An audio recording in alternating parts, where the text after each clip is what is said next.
ಪ್ರೀತಿಯ ಸ್ನೇಹಿತರೆ, ಎಲ್ರಿಗೂ ಶುಭವಾಗಲಿ.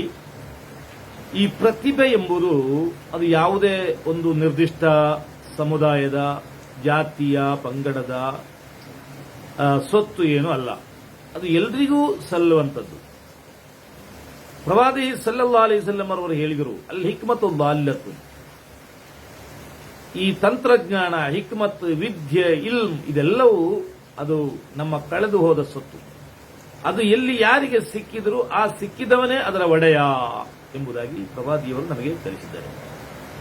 ಇಸ್ಲಾಂ ಧರ್ಮ ಕೂಡ ಬಹಳಷ್ಟು ಈ ತಂತ್ರಜ್ಞಾನ ವಿದ್ಯಾಭ್ಯಾಸಕ್ಕೆ ಬಹಳಷ್ಟು ಪ್ರೋತ್ಸಾಹ ನೀಡಿದೆ, ನಿಮಗೆಲ್ಲ ಗೊತ್ತಿದೆ.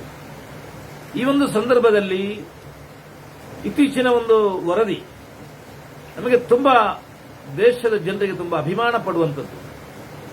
ನಮ್ಮದೇ ಹತ್ತಿರದ ಜಿಲ್ಲೆಯಾದ ಚಿಕ್ಕಮಗಳೂರಿನ ಸಣ್ಣ ಪುಟ್ಟ ಒಂದು ಹಳ್ಳಿ ಆಲ್ದೂರಿನಲ್ಲಿ ಒಬ್ಬ ಅವಾಜ್ ಅಹಮದ್ ಎಂಬ ಒಬ್ಬ ಔಷಧಿ ವ್ಯಾಪಾರಿ ನದೀಮ್ ಎಂಬವರ ಮಗ ಬಹಳಷ್ಟು ದೊಡ್ಡ ಸಾಧನೆ ಮಾಡಿದ್ದಾರೆ.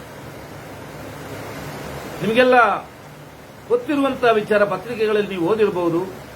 ಅವರು 8ನೇ ತರಗತಿ ಕಲಿಯುವ ತನಕ ಅವರಿಗೆ ಇಂಟರ್ನೆಟ್ನ ಸಂಪರ್ಕ ಸಾಧಿಸಲಿಕ್ಕೆ ಆಗಲಿಲ್ಲ, ಅದಕ್ಕೆ ಅವಕಾಶ ಇರಲಿಲ್ಲ. ಅವರು ಬಹಳಷ್ಟು ಅವರ ಆ ಒಂದು ವಿದ್ಯಾರ್ಥಿ ಜೀವನದಲ್ಲಿ ದೊಡ್ಡ ಮಟ್ಟದಲ್ಲಿ ಕಲಿತು ಸಾಧನೆ ಮಾಡಿ ಪರಿಶ್ರಮ ಮಾಡಿ ಕಠಿಣವಾದಂತಹ ಶ್ರಮವನ್ನು ವಹಿಸಿ ಇವತ್ತು ಇಡೀ ಜಗತ್ತಿನಲ್ಲಿ ದೊಡ್ಡ ಒಂದು ಮೇಧಾವಿಯಾಗಿ ಬರೀತಾ ಇದ್ದಾರೆ. ಅವರು ಏನು ಪ್ರಾಥಮಿಕ ಇದೆಲ್ಲ ವಿದ್ಯಾಭ್ಯಾಸ ಎಲ್ಲ ಕಲಿತ ನಂತರ ಬಿಟ್ಸ್ ಪೀಲಾನಿ ಎಂಬ ಒಂದು ಕಂಪನಿಯ ಜೊತೆ ಸೇರ್ತಾರೆ. ಅಲ್ಲಿ ಇಸ್ರೋಗೆ ಸಂಬಂಧಿಸಿದಂತಹ ಏನು ವಿದ್ಯಾರ್ಥಿ ಉಪಗ್ರಹ ಯೋಜನೆಯಲ್ಲಿ ಕೆಲಸ ಮಾಡ್ತಾರೆ. ಮತ್ತೆ ಅಲ್ಲಿಂದ ಐಫರ್ಲೂಪ್ ತಂಡವನ್ನು ಮುನ್ನಡೆಸುತ್ತಾರೆ. ಈ ಒಂದು ಐಫರ್ಲೂಪ್ ತಂಡ ಏನು ಎಲಾನ್ ಮಸ್ಕ್ ಅವರ ಏನು ಸ್ಪೇಸ್ ಎಕ್ಸ್ ಐಫರ್ಲೂಪ್ ಎಂಬ ಒಂದು ಸ್ಪರ್ಧೆಯಲ್ಲಿ ಅವರು ಫೈನಲಿಸ್ಟ್ ಆಗ್ತಾರೆ. ಹೀಗೆ ಮುಂದುವರೆದು 2019ರಲ್ಲಿ ಕಾಲೇಜು ವಿದ್ಯಾರ್ಥಿಯಾಗಿದ್ದಾಗ ಯಾರು ತನ್ನ ಸ್ನೇಹಿತರಾದಂತಹ ಕ್ಷಿತಿಜ್ ಖಂಡೇಲ್ವಾಲ್ ಅವರ ಜೊತೆಗೆ ಸೇರಿ ಒಂದು ಪಿಕ್ಸೆಲ್ ಎಂಬ ಒಂದು ಬಾಹ್ಯಾಕಾಶ ಕಂಪನಿಯನ್ನು ಸ್ಥಾಪಿಸುತ್ತಾರೆ. ಅಲ್ಲಿಂದ ಅವರ ಯಶೋಗಾಥೆ ಮುನ್ನಡೆಯುತ್ತದೆ, ಯಶೋಗಾಥೆ ಆರಂಭ ಆಗ್ತದೆ. ಇಸ್ರೋದಲ್ಲಿ, ನಾಸಾದಲ್ಲಿ ಇವರು ದೊಡ್ಡ ಒಬ್ಬ ವ್ಯಕ್ತಿಯಾಗಿ ಗುರುತಿಸಿ ಅವರ ಏನು ಆ ಉಪಗ್ರಹ ಉಡಾವಣೆ ಮಾಡಿದಂತಹ ಉಪಗ್ರಹ ಏನಿದೆಯೋ ಅದು ಇವತ್ತು ಇಡೀ ಜಗತ್ತಿನಲ್ಲಿ ಅವರ ಏನು ವಿಜ್ಞಾನಿಗಳ, ಖಗೋಳ ಶಾಸ್ತ್ರಜ್ಞರ ದೊಡ್ಡ ಚರ್ಚೆಗೆ ಗ್ರಾಸವಾಗಿದೆ, ದೊಡ್ಡ ಮುನ್ನಡೆಯನ್ನು ಸಾಧಿಸಿದೆ.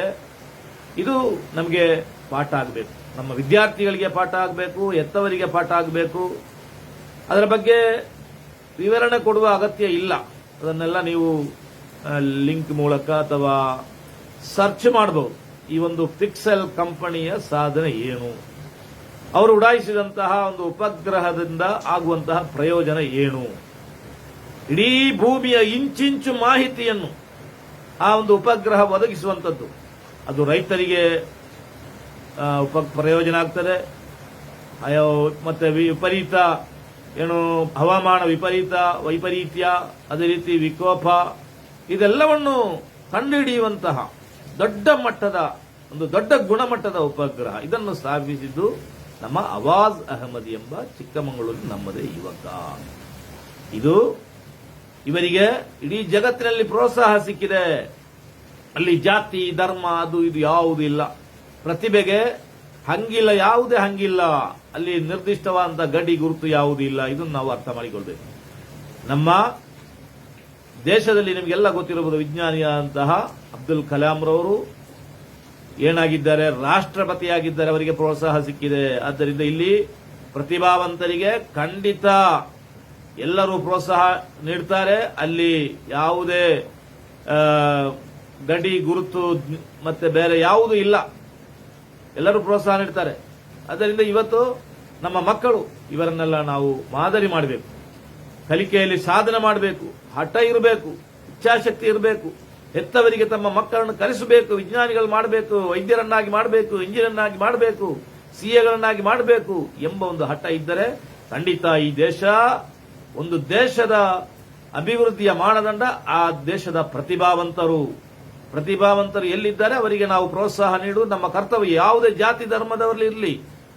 ಇವತ್ತು ನಮ್ಮ ದೇಶದಲ್ಲಿ ಹಾಗೆ ಒಬ್ಬ ಮುಸಲ್ಮಾನ ಸಾಧನೆ ಮಾಡಿದರೆ ಆ ಸಾಧನೆಯನ್ನು ಗುರುತಿಸಿ ಬಹುತೇಕ ಹಿಂದೂ ಬಾಂಧವರು ಅವರಿಗೆ ಪ್ರೋತ್ಸಾಹ ನೀಡುತ್ತಾರೆ. ಬೇಕಾದರೆ ಮುಸಲ್ಮಾನರಿಗೆ ಬೇಕಾದರೆ ಪ್ರೋತ್ಸಾಹ ನೀಡುವುದಿಲ್ಲ. ಆದರೆ ಹಿಂದೂಗಳು ಒಬ್ಬ ಸಾಹಿತಿ ಇರಬಹುದು ಅಥವಾ ಬೇರೆ ಬೇರೆ ಕ್ಷೇತ್ರದಲ್ಲಿ ದೊಡ್ಡ ಸಾಧನೆ ಮಾಡಿದರೆ ಅವರನ್ನು ಫಸ್ಟ್ ಗುರುತಿಸುವುದು ಹಿಂದೂ ಬಾಂಧವರು. ಇದು ನಮ್ಮ ದೇಶದ ಒಂದು ವಿಶೇಷತೆ. ಇದು ನಾವು ಅರ್ಥ ಮಾಡಿಕೊಳ್ಬೇಕು. ಈ ದೇಶದಲ್ಲಿ ನಮಗೆ ಯಾವತ್ತೂ ಕೂಡ ನಿರಾಶೆ ಆಗುವ ಅಗತ್ಯ ಇಲ್ಲ. ನಿಮ್ಮಲ್ಲಿ ಪ್ರತಿಭೆ ಇದೆಯಾ? ಪ್ರೋತ್ಸಾಹ ಇದೆ. ನಿಮಗೆ ಗುರುತಿಸುವಂತಹ ಶಕ್ತಿ ಇಲ್ಲಿ ಇದೆ. ಎಲ್ಲರೂ ಆದ್ದರಿಂದ ನಮ್ಮ ಮಕ್ಕಳಿಗೆ ಕಲಿಕೆಯ ವಿಚಾರದಲ್ಲಿ ಮತ್ತೆ ದೊಡ್ಡ ದೊಡ್ಡ ಫೀಲ್ಡ್ನಲ್ಲಿ ಸಾಧನೆ ಮಾಡುವಂತಹ ನಿಟ್ಟಿನಲ್ಲಿ ನಾವು ಮುಂಚೂಣಿಯಲ್ಲಿ ನಿಲ್ಲಬೇಕು. ಎಲ್ಲ ಮಕ್ಕಳಿಗೆ ಪ್ರೋತ್ಸಾಹ ನೀಡಬೇಕು. ಪ್ರತಿಭಾವಂತರನ್ನು ಗುರುತಿಸಬೇಕು. ಈ ಸಂದರ್ಭದಲ್ಲಿ ಅವಾಜ್ ಅಹಮದ್ ರವರಿಗೆ ಎಲ್ಲ ವಿಧ ಶುಭಾಶಯಗಳನ್ನು ಕೋರ್ತಾ ಇದ್ದೇನೆ. ಅವರ ಭವಿಷ್ಯ ಇನ್ನಷ್ಟು ಉಜ್ವಲವಾಗಲಿ ಅಂತ ಹಾರೈಸ್ತಾ ಇದ್ದೇನೆ. ಎಲ್ಲರಿಗೂ ಒಳ್ಳೆಯದಾಗಲಿ. ಧನ್ಯವಾದಗಳು.